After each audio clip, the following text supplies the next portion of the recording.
Por mais que a gente viva num mundo de oportunidades, são apenas poucas pessoas que conquistam riqueza e atingem o sucesso. Mas por que elas chegam lá? E o que elas têm que as outras pessoas não têm? Resistência, determinação, encarar por anos o que as pessoas normais não suportam nem por um dia. Mas qual é o principal sacrifício que elas têm que fazer para chegar lá e como desenvolver isso dentro da gente?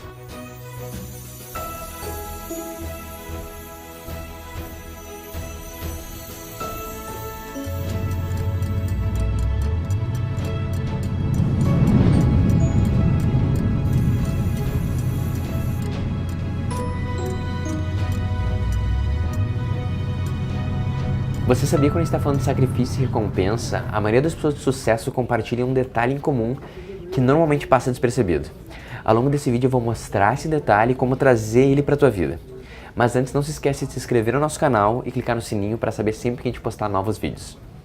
Desde o meu primeiro dia de trabalho formal, com 17 anos de idade, eu já não me identificava muito com esse conceito de sofrimento e sacrifício. O meu primeiro dia de trabalho foi leve e divertido e eu fiz uma entrega que era esperada para 3 dias depois. E os trabalhos depois disso continuaram da mesma forma. Eu sempre me sentia bem, me sentia livre, entregava com qualidade e quantidade. Quando eu fui diretor audiovisual da XP, o meu trabalho sempre foi desafiador, leve, divertido e prazeroso. Anos depois eu comecei a pensar sobre esse momento. Teve um período de uns 2 a 3 anos que a empresa continuava em expansão, mas eu fiquei estagnado. Eu olhava na minha volta e tinha muita gente crescendo e conquistando, mas eu fiquei parado. Eu comecei a perguntar por que estava acontecendo isso. Isso estava acontecendo porque eu não estava disposto a trilhar esse caminho do guerreiro, esse caminho de sangue e sofrimento. Eu não estava disposto a fazer esse esforço constante, a seguir o caminho árduo dos campeões. E por isso, eu nunca ia poder me tornar um. Eu nunca ia poder crescer muito ou acumular muito dinheiro. Michael Phelps resume o caminho do guerreiro de uma forma muito simples. I always wanted to be the first Michael Phelps because I wanted to do things differently than everybody else. So for me, when I went through a span of 5 or 6 years where I didn't miss a single day of training, 365 days a year, that made me different. I got 52 extra days each year. I was willing, I think, to make sacrifices. Mas eu nunca senti esse esforço e esse peso. Reavaliando agora, eu consigo ver que eu me sentia culpado por meu trabalho ser tão leve e prazeroso. E por isso, o mínimo que eu poderia fazer para quem estava sentado do meu lado se matando era ganhar menos que eles. Porque eu já era feliz, então eu nunca poderia ser rico. E se eu tiver que escolher entre a felicidade e a riqueza, eu sempre vou escolher a felicidade. Porque para atingir a riqueza, pagar pela felicidade é um preço muito alto. E um que eu nunca vou estar disposto a fazer. Para atingir a riqueza e o sucesso, é preciso sacrificar todo o resto. Como que essa narrativa impacta na tua vida? Como que ela muda como que tu interage com as pessoas e com o mundo? Como que tu interpreta a tua história quando tu acredita nisso? Eu acreditava claramente que quem mais sacrificava, mais abria mão da família, da saúde, da felicidade, mais conquistava, mais crescia e mais dinheiro ganhava. E eles mereciam isso. Nossa mente funciona como um algoritmo do Facebook, filtrando tudo que você não tem interesse ou que não acredita. Nossa mente está sempre fazendo uma seleção e distorção da realidade. Coitadinha, se ela não fizer isso, ela entra em parafuso. A gente não tem o processamento para estar sempre aberto para novas ideias e questionando as nossas narrativas. Então a nossa mente assume algumas como verdade e fica buscando maneiras de comprovar ela como verdade. E assim que a gente confirma elas, a gente pode interagir com o mundo. Só que isso gera uma grande armadilha. Será que foi exatamente assim por Phelps? Será que teve todo esse peso e sofrimento? Outro dia eu estava revendo aquela animação Os Incríveis. E o menino da família, o Flecha, se deixar, ele corre toda hora, sem parar, sempre aumentando a velocidade. E de vez em quando até pode ser cansativo para ele, mas é muito mais penoso e doloroso ele não correr do que ele correr. Ele tem que se controlar e é difícil, enquanto correr é fácil, divertido e prazeroso. Mas eu prometo que eu vou devagar. Eu só ganho por um tiquinho de nada, mãe. Flecha Roberto Pera. Você é competitivo demais e adora aparecer. Ninguém te segura se eu te der uma brecha. Você sempre me diz pra fazer o melhor, mas não é verdade, mãe. Por que eu não posso fazer o melhor que eu consigo? Querido, agora o mundo só quer que a gente se ajuste. Pra se ajustar, a gente tem que ser igual às outras pessoas. E na minha vida, teve algum momento que foi fácil e natural? Grande parte dela. Desde o meu primeiro trabalho até o que eu tô fazendo agora, era natural para mim ficar horas editando, ouvindo as pessoas falando, estudando comportamentos e colecionando narrativas. Eu podia ficar horas fazendo isso porque fazia sentido tudo isso. Eu tinha gosto de fazer. E quem disse que não pode ser leve, divertido, abundante e feliz? E pessoas como apresentadores de TV, grandes jogadores de futebol, artistas famosos e até atletas como Phelps. Quem disse que para eles não é leve e natural? Quem disse que eles não estão fazendo exatamente o que eles queriam estar fazendo? That's why I went to practice every day. That's why I worked as hard as I did every day, because I didn't want anybody to beat me. I wanted to stay on top of the mountain. Veja bem, eu não estou falando que é livre de estresse ou esforço. O próprio Phelps, ele treina até se acabar, forçando seus músculos e estressando o seu limite corporal e mental.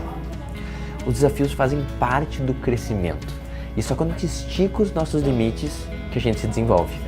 Mas isso não é feito com peso e sofrimento. Isso é feito com energia e motivação, com o prazer de superar cada obstáculo. A maioria das pessoas, quando elas tendem a escolher uma carreira ou quando elas tendem a decidir que caminho seguir, elas olham em volta, elas olham em torno, aquilo que está dando dinheiro, aquilo que um conhecido está fazendo e que ela acha legal. Ela olha para o mundo externo para tentar se adequar ao mundo e com isso elas imaginam que elas vão ter sucesso. E muitas vezes nós temos essa falsa correlação. Nós achamos que se nós fizermos o que aquela pessoa fez, nós vamos ter o sucesso que ela tem. Mas nós nos esquecemos de que ela tem sucesso porque ela não olhou para o mundo externo, ela olhou para dentro de si e aí ela construiu a carreira. Como o Petri falou, não adianta nada a gente comparar o esforço e a jornada do outro com o nosso. Porque o que pode parecer como um esforço descomunal para a gente, para ele, pode ser algo natural. E existe algo assim para todas as pessoas. E só quando a gente se alinhar com a nossa essência, que a gente vai acessar a força para superar grandes desafios. E assim, eles nem vão parecer tão grandes assim. A minha vida sempre foi fluida, mas se parar para analisar, várias vezes eu saí da minha zona de conforto e assumi responsabilidades que eu claramente não estava pronto. Isso fez eu me expor, fez eu errar e fez eu crescer. Enquanto eu estava na faculdade, enquanto a maioria da galera se concentrava em bebida e festas, eu ficava na biblioteca estudando ou gravando e escrevendo meus filmes amadores. Só que isso era uma coisa leve e divertida. Era isso que eu queria fazer. Agora, sabe o que seria realmente duro para o Phelps? Treinar o que flecha todos os dias. Ou sentar atrás de uma mesa e ficar vendendo seguro de vida por telefone. Não é o quanto de sofrimento e sangue, o quão duro tua vida é, que vai medir o quanto de recompensa tu vai ter. E muitas vezes pode ser justamente ao contrário. Se tu tá há meses ou anos nesse estado de luta, peso e sofrimento, talvez seja um alarme, mostrando que tem alguma coisa errada. Que você não está sendo quem você verdadeiramente é. Que como flecha, você está travando algo ou tentando ser outra pessoa. Porque acreditar que a riqueza tem um custo muito alto, além de gerar sofrimento, pode ser justamente o que está te impedindo de chegar lá. Porque pensa bem, se o sucesso e a riqueza está associado com o sofrimento, tem um limite de quanto que tu vai buscar isso. Porque tem um limite de quanto de dor tu suporta. Um limite do que tu está disposto a sacrificar. Então fazendo isso, tu cria um teto. E você está ativamente te limitando. Se você está sentindo peso e sofrimento, isso já te acompanha há algum tempo, tem duas opções. Ou você não está alinhado com a sua essência como flecha, e essa dor está te revelando isso, ou tu até pode estar alinhado, mas essa crença, essa narrativa que a riqueza custa muito é tão forte, tão enraizada que tu não se permite experienciar o sucesso sem a dor. Então tu vai estar sempre buscando, mesmo que inconscientemente, maneiras de se castigar, de se estressar e sofrer. Porque só quando tá nesse estado de dor, tu sente que está sendo bem sucedido. Então tu pode estender por várias horas desnecessárias de trabalho, ou fechar maus negócios com clientes que tu sabe que só vão te dar trabalho. Isso é um ciclo vicioso e ele pode se perpetuar pela vida toda. E mesmo que não seja nada disso, se você experiencia uma vida mais leve e prazerosa, como eu, você nunca vai se permitir conquistar muito sucesso ou acessar a abundância financeira. Porque se você não está pagando esse custo muito alto, você não vai se permitir ser rico. Então, no final das contas, acreditar que a riqueza tem um custo muito alto sempre vai te puxar para baixo. Mas agora já chega. A partir de agora, vamos mudar essa narrativa tóxica e limitante para uma empoderante. Vamos aceitar que a riqueza vem sim fácil. Vamos aceitar a nossa natureza, que como um rio até pode bater nas rochas e mudar de caminho, mas com leveza e fluidez volta a correr. Vamos reconhecer que a pessoa que você é nesse instante tem valor e que a riqueza pode sim andar de mãos dadas com a diversão, com a família, com o prazer e com a leveza. O Flecha quer correr e o Phelps quer nadar. E eu quero entender a mente e o comportamento humano. Isso é a nossa natureza. Isso é fácil e fluido. E é prazeroso mesmo quando cansativo. E ela não tem um custo alto. Agora, o que realmente tem um custo alto é renegar essa natureza. Talvez a única coisa que a gente tenha que abrir mão é justamente essa narrativa que tem um custo tão alto e que é necessário sofrer. Quando a gente está alinhado com a nossa essência, a riqueza e o sucesso são um caminho óbvio e natural.